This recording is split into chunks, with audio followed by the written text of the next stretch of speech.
L'appétit vient en mangeant et Dieu sait s'ils ont faim pour le moment les joueurs d'Oyonnax, mais attention quand même parce que vous l'avez dit, c'est le champion de France, le champion du top 14 qui venait ici dans un stade Charles Mathon plein à craquer. On comprend mieux la concentration des joueurs d'Oyonnax juste avant le début du match, car en face, oui, il y avait les nouveaux appelés dans le groupe France avec Brice Dulin, première titularisation, ou Rémi Thalès. Mais les conditions en revanche étaient difficiles avec la pluie notamment et cette glissade de Brice Dulin pour illustrer ces conditions de jeu difficiles avec du coup quelques en avant, quelques mêlées et la première intervention de Monsieur Ruiz qui va sanctionner la mêlée de Castres et permettre à Ourda Pileta d'ouvrir la marque pour Oyonnax. On joue depuis 6 minutes et ça fait 3-0. Alors je vous ai parlé des conditions difficiles, ce qui n'empêche pas de venir ici avec beaucoup d'intention, notamment quand on s'appelle Castres et qu'on a la deuxième attaque du top 14 avec Romain Martial notamment qui va déchirer la défense d'Oyonnax, passer en revue quasiment tous les défenseurs, repris in extremis par le bout du maillot et finalement c'est la deuxième ligne, c'est le troisième ligne Diaby qui le met au sol derrière la passe mal assurée de Forestier. C'est une action qui ne donnera pas grand chose pour les Castrais, si ce n'est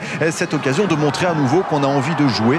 C'est le credo depuis l'arrivée de Dari Carrère et de Serge Mias, même si là, en l'occurrence, ça ne passe pas. Néanmoins, il est inquiet, Christophe Furios, parce que son équipe d'habitude à domicile utilise la première période pour creuser l'écart et après jouer plus sereinement. Mais cette fois-ci, il y a en face Rory Cocotte, notamment, qui même s'il manque son premier coup de pied, permet ici à son équipe de revenir à 3 partout après 10 minutes de jeu dans des conditions quand même difficiles. L'image de Vandenbourg qui fait tomber à nouveau ce ballon.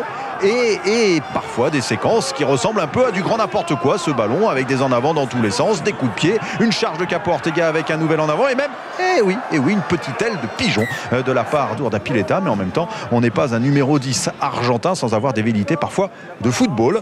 Ourda Pileta, on va le retrouver d'ailleurs parce qu'après tous ces en avant, c'est encore lui qui a l'occasion de redonner de l'avance à son équipe. 6-3 à la 38e minute, ce sera même le temps à la pause, à la mi-temps, dans des conditions qui sont de plus en plus difficiles, alors que c'était l'inauguration officielle de Charles Mathon sous les yeux de monsieur Paul Gauze, le président de la Ligue. Mais il ne peut plus à la reprise de ce match et du coup les avants de Castres mettent en souffrance la mêlée et le pack d'Oyonnax et permettent à Cocotte de ramener son équipe à égalité. Mais non, regardez les bras des remplaçants castrais. Oui, ils ne sont pas contents parce que cette pénalité ne sera pas accordée. On vous a mis le ralenti, c'est à vous de vous faire votre propre avis. Néanmoins, ce coup de pied ne sera pas réussi. Il y en aura même un autre derrière manqué par Cocotte et du coup, il reste devant les joueurs d'Oyonnax avec cet avantage de 3 points, 9-3. Il y a même cette charge d'Oursaké, l'intervention de monsieur Ruiz qui va sanctionner les plaqueurs de Castres qui ne se sont pas retirés suffisamment tôt. Et pourtant, si on regarde bien la première faute, elle ressemble bien quand même à cette charge, le coude en avant sur le coup de Diarra de la part d'Oursaké. Il y en a un qui ne se pose pas de questions. Du côté d'Oyonnax, c'est Ourda Pileta. Il est à 100% pour le moment. Il continue à 100% avec cette pénalité qui permet à son équipe de mener maintenant 9-3. L'écart le plus important, et s'ils sont inquiets, c'est que ça fait même 12-3 les entraîneurs de Castres et les joueurs de Castres qui perdent même un petit peu leur sang-froid. Je me passerai de vos commentaires après chaque coup de sifflet que je donne depuis. Non, vous parlez pas, c'est moi qui parle. C'est moi qui parle. C'est moi qui parle. J'ai pas le droit de parler. Non, vous parlez pas. Vous parlez pas, je vous ai dit, pas à moi. Ça fait 2 coups de sifflet, donné 2 décisions. C'est entendu, monsieur capitaine, c'est la dernière fois. Alors, il n'a pas le droit de parler, Rodrigo Capo Ortega. Il n'en pense pas moins, mais il pense même un petit peu trop fort. Attention. Ne me regardez pas comme ça, ne m'insultez pas l'espagnol.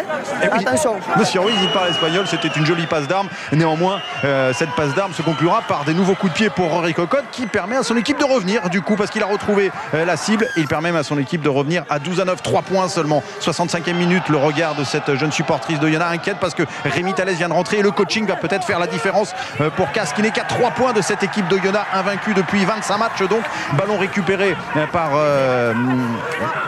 Romain Martial. On est à quelques minutes de la fin de ce match. La passe de Thalès pour Garvey, mais non, l'interception de Silvertian qui vient aplatir entre les poteaux et sceller définitivement la victoire d'Oyonnax, car il y aura la transformation derrière d'Ourda Pileta qui permet à son équipe de mener 19-9. Bien vu de la part de Silvertian, son 3e essai, lui qui a joué tous les matchs de cette semaine diabolique. 19-9 et moins de 5 minutes à jouer. Ça veut dire que Castres peut quand même revenir au moins avec le bonus défensif, avec un essai ou une pénalité. La pénalité, la voici avec cette faute de Jeneker et l'opportunité non pas pour Cocotte qui est sorti, mais pour le centre castrais de tenter cette transformation, mais elle passe à côté et finalement la victoire pour Oyonnax, 19-9. Le champion de France est tombé face au champion de Pro D2. Nouvelle victoire à Charles Mathon qui valait bien une chanson bruyante, mais néanmoins une victoire méritée pour Florian Denos, le capitaine. C'est sûr que si on arrive à prendre des points à la maison, ce sera plus facile pour notre objectif du maintien. Donc on est très content. Ça a été un match pas très joli à voir, mais les conditions étaient comme ça. On a été assez réaliste. On a été pragmatique. On les a mis sous pression plus qu'ils nous l'ont mis. Donc voilà, le résultat je pense c'est logique et voilà, au vu de l'investissement du groupe, on est très content, c'est mérité. Bon, on n'a pas été bon, c'est tout.